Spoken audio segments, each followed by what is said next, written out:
Of you, welcome back to Medhavi YouTube channel. जय हिंद जय भारत। उम्मीद करता हूँ आप सभी बहुत अच्छे होंगे। चलिए, हमारे पहले पार्ट में क्वेश्चन टैग हम लोगों ने देखा था। ये क्वेश्चन टैग का पार्ट 2 है। इस पार्ट 2 में हम आगे के क्वेश्चंस देखेंगे और किस तरीके से क्वेश्चंस को सॉल्व करना है। बाकी अलग अलग क्वेश्चंस हैं, अब उनको हम देखते हैं, जो कि हम लोगों ने पिछले पार्ट में क्वेश्चन नंबर 6 तक किया था। आज हमारा क्वेश्चन नंबर 7 है। अब क्वेश्चन नंबर 7 को कैसे करना है देखिए। ही हार्डली डज एनी वर्क। यहाँ पर यदि आप देखें तो एक चीज़ लिखी हुई है हार्डली। अब इस तरीके के शब्द मैं आपको बताता हूँ, उसको ध्यान रखें। जैसे कि हो गया हार्डली। हार्डली का आप सभी को अर्थ पता होगा क्या होगा। तो हार्डली का मीन होता है मुश्किल से, स्कैर्सली है ना, रेयरली, नेवर। ये जो शब्द होते हैं, ये शब्द खुद में क्या होते हैं, नेगेटिव वर्ड्स होते हैं। क्या होते हैं, नेगेटिव वर्ड्स होते हैं। इसीलिए इस सेंटेंस को पूरा ही क्या माना जाएगा, नेगेटिव माना जाएगा। पहली चीज़ तो ये है कि कुछ इस तरीके के शब्द यदि आपको दिखते हैं, कौन से, हार्डली, स्कैर्सली, रेयरली, नेवर, इस तरीके के शब्द जब कभी भी आपको किसी भी सेंटेंस में दिखेंगे, इसका मतलब आप समझ जाइएगा कि ये हमारा जो सेंटेंस होगा वो नेगेटिव है, क्योंकि ये नेगेटिव शो करते हैं। ठीक है, इसका मतलब अगर सेंटेंस हमारा नेगेटिव है तो जो क्वेश्चन टैग होगा वो हमारा क्या होगा, पॉजिटिव होगा। क्योंकि हम लोगों ने देखा है सेंटेंस नेगेटिव तो क्वेश्चन टैग पॉजिटिव, और अगर सेंटेंस पॉजिटिव तो क्वेश्चन टैग नेगेटिव। ये चीज़ आपको ध्यान रखनी है। अब सबसे इंपॉर्टेंट चीज़ ये है कि जब ये नेगेटिव है, क्योंकि नेगेटिव क्यों हो रहा है, हार्डली की वजह से। तो ये जो शब्द हैं ये सब नेगेटिव होते हैं। इसमें भले ही नो वगैरह, नॉट वगैरह नहीं लगा हुआ है, लेकिन आपको इतना ध्यान रखना है कि ये हार्डली, रेयरली, स्कैर्सली वगैरह ये सब नेगेटिव वर्ड्स होते हैं। अब इन नेगेटिव वर्ड्स के लिए आपको इसके लिए पॉजिटिव बनाना होगा। तो कुछ भी नहीं करना है, पहले हम लोग हेल्पिंग वर्ब लिखते हैं। तो ये आ गई हमारी हेल्पिंग वर्ब। क्योंकि ये ऑलरेडी नेगेटिव है तो सीधी सी बात है, हम यहाँ पर क्या लिखेंगे, डज। और हमने कहा है कि जो यहाँ सब्जेक्ट में प्रोनाउन होता है वही यहाँ आता है, तो क्या आ जाएगा यहाँ पर, डज ही। तो हमारा क्वेश्चन टैग होगा हमारा इसमें डज ही। उम्मीद करता हूँ ये चीज़ आपको समझ में आई होगी। चलिए अब हम देखते हैं नेक्स्ट क्वेश्चन। नेक्स्ट क्वेश्चन क्या कहता है उससे समझते हैं। Let's go to the party tonight. अब एक चीज़ ध्यान दीजिए, जब कभी भी, बहुत इजी है, जब कभी भी ऐसे क्वेश्चन टैग जिसमें सेंटेंस किससे शुरू होता है, लेट्स से, ये लेट्स जो है ये कॉन्ट्रैक्टेड फॉर्म है किसका, लेटस का। पहली चीज़ तो ये ध्यान रखिएगा। दूसरी चीज़ क्या ध्यान रखनी है कि जो ये लेट्स है ये लेटस का तो शॉर्ट फॉर्म है ही, यानी कॉन्ट्रैक्टेड फॉर्म है ही। लेकिन जब कभी भी आपका ये स्टार्ट होता है ना, तो कुल मिला के आपको क्वेश्चन टैग में कुछ नहीं करना है। क्वेश्चन टैग में सीधा सा एक शब्द लिखना है, वो हो जाएगा आपका शैल वी। बस ये चीज़ आपको ना बिल्कुल रटने जैसी काम, कि लेट्स से शुरू होने वाला कोई भी सेंटेंस होगा, लेट्स या फिर लेटस से, तो आपको करना क्या है, उसका क्वेश्चन टैग बनेगा शैल बी से। इतना ध्यान रखना। दूसरी चीज़ है, यहाँ पर ये नेगेटिव नहीं जाएगा, ये पॉजिटिव ही रहेगा, इसको भी ध्यान रखिएगा। ठीक है, चलिए अब हम देखते हैं नेक्स्ट क्वेश्चन।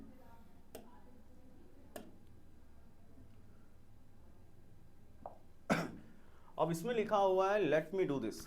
अब ये लेट मी डू दिस या तो मी आता है या हिम आता है। ऐसी स्थिति में आपको क्या करना है, तो ऐसी स्थिति में आपको जब कभी भी अगर लेट्स आता है, मैंने जस्ट इससे पहले वाले में बताया लेट्स आए या फिर आप कह लीजिए लेटस आए, तो इसका क्वेश्चन टैग बनता है आपका शैल बी। क्या बनता है, शैल बी।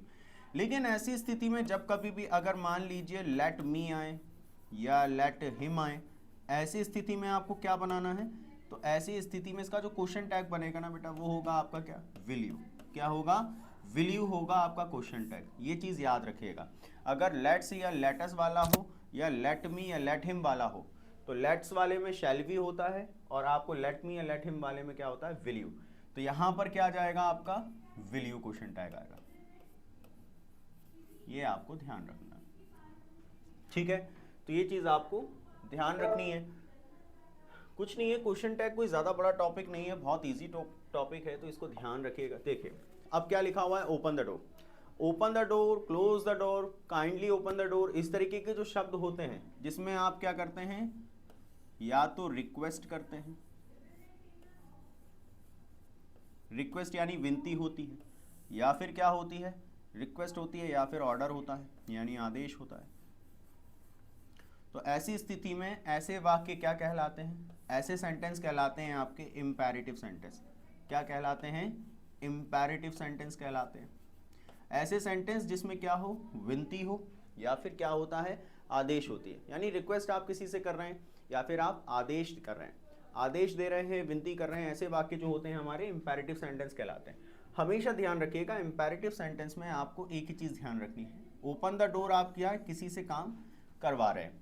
अब ऐसे में किसी से आग्रह कर रहे हैं, और आग्रह वाले जो सेंटेंस होते हैं इम्पेरेटिव में, उसमें आपको इस्तेमाल करना है वुड यू।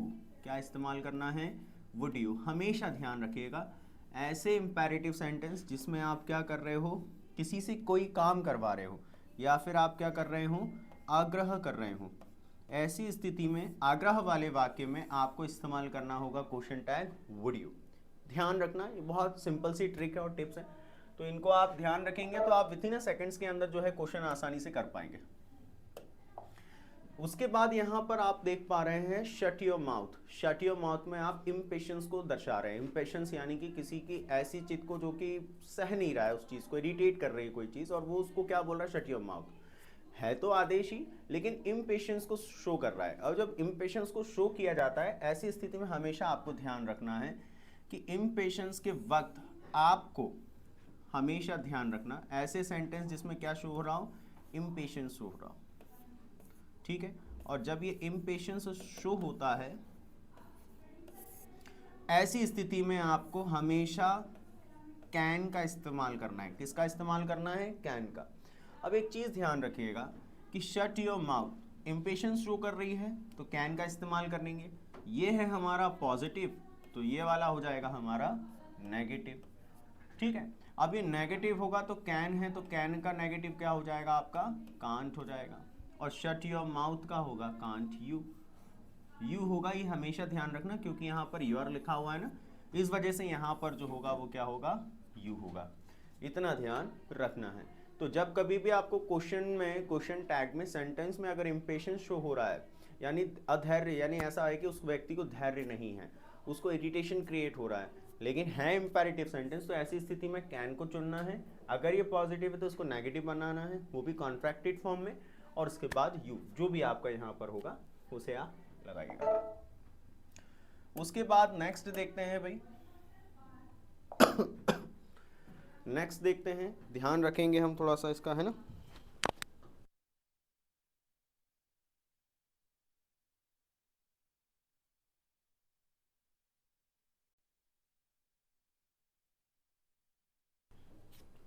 अब हम देखते हैं क्वेश्चन नंबर 12। इसमें लिखा हुआ है डोंट वरी। जब कभी भी आपको ध्यान रखना है डोंट वरी, या ऐसे सेंटेंस जो कि इम्पेरेटिव तो हो लेकिन वो नेगेटिव हो। इम्पेरेटिव नेगेटिव जो सेंटेंस होते हैं जिसमें डोंट वरी, या आप कहते हैं डोंट ब्लो हॉर्न, या फिर ऐसा कहते हैं कि डोंट स्पीक।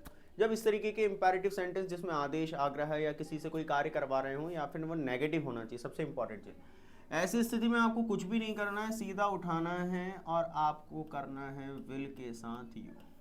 क्या करना है? विल के साथ यू करना है। जो मैं कहता जा रहा हूँ बस उतना उतना करते जाइएगा, इसमें कोई भी तर्क वितर्क मत कीजिएगा, सीधी सी बात मैं आपको समझा रहा हूँ। विल के साथ आपको क्या करना है? यू करना है। कौन से सेंटेंस? जो आपके इम्पेरेटिव हो। कैसे हो? इम्पेरेटिव हो, और इम्पेरेटिव के साथ वो कैसे हो बेटा? नेगेटिव हो। ये चीज़ आपको ध्यान रखनी है। अगर वो इम्पेरेटिव के साथ नेगेटिव है तो ऐसी स्थिति में जो उसका क्वेश्चन टैग होगा वो क्या बनेगा? विल यू बनेगा। ये ध्यान रखिएगा। चलिए अब नेक्स्ट देखते हैं हम। देखिए अब नेक्स्ट क्वेश्चन लिखा हुआ है there is no water. There is no water. अब इस चीज़ को ध्यान दीजिए कि देयर इज नो वाटर लिखा हुआ है। पहली चीज़ तो आपको ये फाइंड आउट करनी है कि ये जो लिखा हुआ है देयर इज नो वाटर, ये आपका पॉजिटिव है या नेगेटिव है? तो ऑब्वियसली ये क्या है? आपका नेगेटिव है। हमें क्वेश्चन टैग बनाना होगा पॉजिटिव। अब जब कभी भी ऐसे सेंटेंस जो किससे शुरू होते हैं? देयर से। किससे शुरू होते हैं भाई? देयर से शुरू होते हैं। तो जब कभी भी ऐसे सेंटेंस, क्वेश्चन टैग में ध्यान दीजिएगा, ऐसे सेंटेंस जो किससे शुरू होते हैं? देयर से शुरू होते हैं, तो बस आपको उठाकर प्रोनाउन, क्वेश्चन टैग में प्रोनाउन जो लगाएंगे वो ही क्या लगाएंगे? देयर, क्योंकि देयर का प्रोनाउन देयर ही होगा। और दूसरी चीज, जो यहाँ हेल्पिंग वर्ब होगी ना वही हेल्पिंग वर्ब यहाँ जाएगी। बस एक शर्त होती है, अगर ये नेगेटिव होता है तो वहाँ पॉजिटिव हो जाती है, अगर ये पॉजिटिव होता है तो वहाँ नेगेटिव हो जाती है। अब ऐसी स्थिति में देखो यहाँ नेगेटिव है, इज नो वाटर, पानी नहीं है, ठीक, नहीं है मतलब नेगेटिव हो गया। अब यहाँ पर हमें इज का इज ही लगाना है, इसे हमें क्या नहीं करना, नेगेटिव नहीं करना है, इज लगाया। मैंने आपको क्या कहा है कि जब कभी भी क्वेश्चन टैग में जो सेंटेंस स्टार्ट में यूज होता है वो अगर देयर का हो तो यहाँ पर भी क्या आता है, देयर, तो आपको क्या लगाना है, इज देयर, ये आपका बन गया। इतना ध्यान रखना कि अगर क्वेश्चन टैग आप बनाते हैं और क्वेश्चन टैग में जो सेंटेंस अगर वो देयर वाला है तो उसमें आपको कोई चेंजेस नहीं करने, देयर का देयर आ जाता है। अगर ये नेगेटिव है तो ये पॉजिटिव, और अगर ये पॉजिटिव है तो ये नेगेटिव, इज का इज हो गया, ठीक है। जो भी हेल्पिंग वर्ब होती है वो चेंज हो जाती है। अब हम देखते हैं नेक्स्ट। देखिए इस तरीके के भी क्वेश्चन मिलेंगे जिसमें सेंटेंस में आपको दो अलग अलग सेंटेंसेस टाइप में कुछ देखने को मिलेगा, जैसे कि I think he is right. इसमें आपको एक चीज ध्यान रखना है दोस्त, और वो क्या ध्यान रखना है, देखिए सबसे इंपॉर्टेंट चीज यहां पर अगर आप देख पा रहे हैं तो आपको दो पार्ट दिख रहे होंगे एक सेंटेंस के, एक पार्ट ये है और एक पार्ट ये है। एक पार्ट आपका आई थिंक वाला है और एक पार्ट आपका कौन सा है, ही इज राइट। आपको सेंटेंस में ये देखना है कि मेन मैटर कौन सा है, यानी मुख्य बात कौन सी है सेंटेंस में। तो अगर आप समझ पा रहे हो तो मुख्य बात कौन सी है, ये वाली है। तो बस जो हमारा मैन मैटर होता है ना, जो भी अपना जो इंपॉर्टेंट मैटर होता है उसको ही ध्यान देना है। तो इसमें क्या ध्यान दोगे आप लोग, जो ही है इसका उठाएंगे और इज है इसका उठाएंगे। तो पहली चीज देखो, इसका नहीं उठाएंगे। इसका क्यों नहीं उठाएंगे, क्योंकि अपना ये मुख्य भाग नहीं है, यानी इंपॉर्टेंट या फिर जो हम कहते हैं ना मेन मैटर, वो नहीं है। एक सेंटेंस में आपको ध्यान देना है कि जो आपका मेन मैटर होता है उसी का क्वेश्चन टैग बनता है। यहाँ पर अपना ये है, अब यहाँ पर इज अपना पॉजिटिव में था तो यहाँ हम किस में बनाएंगे, नेगेटिव में। तो ये अपना सेंटेंस है यहाँ पर पॉजिटिव में, यहाँ हम बनाएंगे इसे नेगेटिव में। अब एक चीज ध्यान रखिएगा, यहाँ इज है तो इसका अपना कॉन्ट्रैक्टेड फॉर्म क्या होता है बेटा, इजेंट होता है। दूसरी चीज ही जो लिखा हुआ है, इस ही को ध्यान रखना है, ही का यहाँ ही आ गया। तो क्या हो गया अपना, I think he is right, isn't he. Clear है। चलो अब हम देखते हैं नेक्स्ट। अब यहां पर देखिए क्या लिखा हुआ है, few people turned up for the show.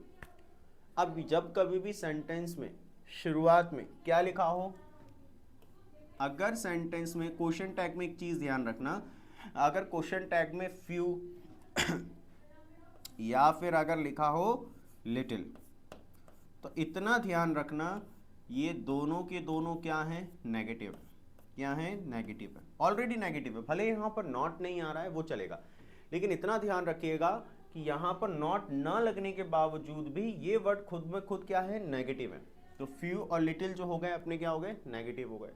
अब सबसे इंपॉर्टेंट चीज आपको क्या करनी है, जो फ्यू और लिटिल आपका नेगेटिव है, इस नेगेटिव पार्ट को आपको यहाँ पर क्वेश्चन टैग में बनाना है पॉजिटिव। जब कभी भी फ्यू और लिटिल आपको किसी भी सेंटेंस में दिखते हैं तो पहली बात तो ये समझ जाना कि वो क्या है, नेगेटिव है, और दूसरा वाला जो भाग है वो होता है अपना पॉजिटिव। ऑब्वियसली क्वेश्चन टैग में हम लोग पॉजिटिव नेगेटिव ही करते हैं। अब यहाँ पर ये ध्यान रखना कि फ्यू हमेशा काउंटेबल के लिए होता है, ठीक, और ये हमारा हमेशा अनकाउंटेबल के लिए होता है। अब कुछ लोग हैं इतने हैं कि जो नामात्र से हैं लेकिन हैं ज़्यादा, ठीक है, यानी एक से तो ज़्यादा ही होंगे। ऐसी स्थिति में आपको ध्यान रखना है, देखो यहाँ पर फ्यू पीपल लिखा हुआ है, इसका अर्थ यहाँ पर क्या होगा, दे तो ज़रूर होगा, ठीक है। या आप हमेशा ध्यान रखें अगर फ्यू से स्टार्ट होगा ना कोई भी शब्द फ्यू से, तो ध्यान रखना यहाँ पर आना चाहिए दे। अगर सेंटेंस आपका किससे शुरू होता है, फ्यू से शुरू होता है, तो यहाँ आना चाहिए आपका they. Turned up for the show, ये आपका कौन सा फॉर्म है भाई, टर्न्ड अप, ये हो गया आपका सेकंड फॉर्म। तो आपको यहाँ पर इस्तेमाल करना है डिड, क्योंकि यहाँ पर सेकंड फॉर्म है और सेकंड फॉर्म के लिए तो यहाँ मेन वर्ब तो लगाएंगे नहीं, तो हम क्या लिखेंगे, डिडंट दे। चलिए अब हम देखते हैं नेक्स्ट, ठीक, आई हैव अ कार। उम्मीद करता हूं ये क्वेश्चंस आपको मैंने जो समझाए हैं वो आपको समझ में आए होंगे। अभी अपना लास्ट क्वेश्चन और है, इस क्वेश्चन को करके और फिर हम करते हैं खत्म इसे, आई हैव अ कार। अब इस आई हैव अ कार को कैसे सॉल्व किया जाएगा इसको हम देखते हैं। ध्यान रखिएगा, जब कभी भी हैव का इस्तेमाल आप पोजीशन शो करने के लिए करते हो, किसके लिए करते हो? पोजीशन। अब ये पोजीशन क्या होता है बेटा? तो ध्यान रखें, पोजीशन उसे कहा जाता है जब अपना अधिकार आप व्यक्त करते हैं। पोजीशन का मतलब क्या होता है? अधिकार। अधिकार दैट मीन कि बोलते हैं ना मेरे पास ये है, मेरे पास वो है, इस तरीके से। तो हैव के बहुत सारे मीन होते हैं, लेकिन एक चीज ध्यान रखना, जब हैव का इस्तेमाल आप कोई चीज पास होने के लिए बताते हैं, अपने पास, जैसे कि मैं बोलता हूँ मेरे पास स्टाइलिश है, मेरे पास टी शर्ट है, मेरे पास बहुत सारी चीज़ें हैं, तो I have pen, I have stylish, I have T shirts, I have mobile phone.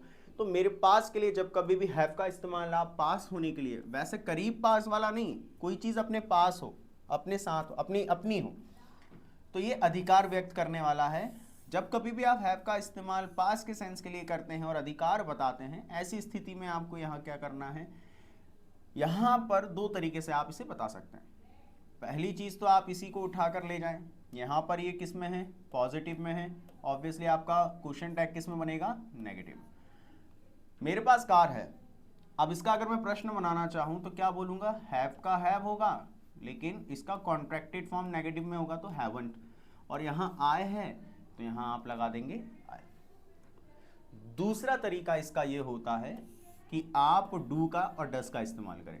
अगर यहाँ पॉजिटिव है तो यहाँ पर लगा दे डोंट आए। दोनों का मतलब है मेरे पास कार है ना? तो इस तरीके से जो पूछे जाते हैं वो आपके ये है। उम्मीद करता हूँ आपको क्वेश्चन टैग समझ में आया हो। क्वेश्चन टैग पूरा टॉपिक कंप्लीट हो गया, ये पार्ट 2 था। हमारे साथ बने रहिए और मेधावी यूट्यूब चैनल पर आप लाइक, कमेंट और सब्सक्राइब और शेयर ज़रूर कीजिएगा हमारी वीडियोज़ को। आपके ही अप्रिसिएशन से हम लोग आगे बढ़ते हैं और उम्मीद करता हूँ अगर आपको कोई भी डाउट हो तो आप हमसे कमेंट बॉक्स में ज़रूर पूछेंगे। मुझे दीजिए इजाज़त, अपना ख्याल रखें। Thank you so much for being with me. जय हिंद, जय भारत।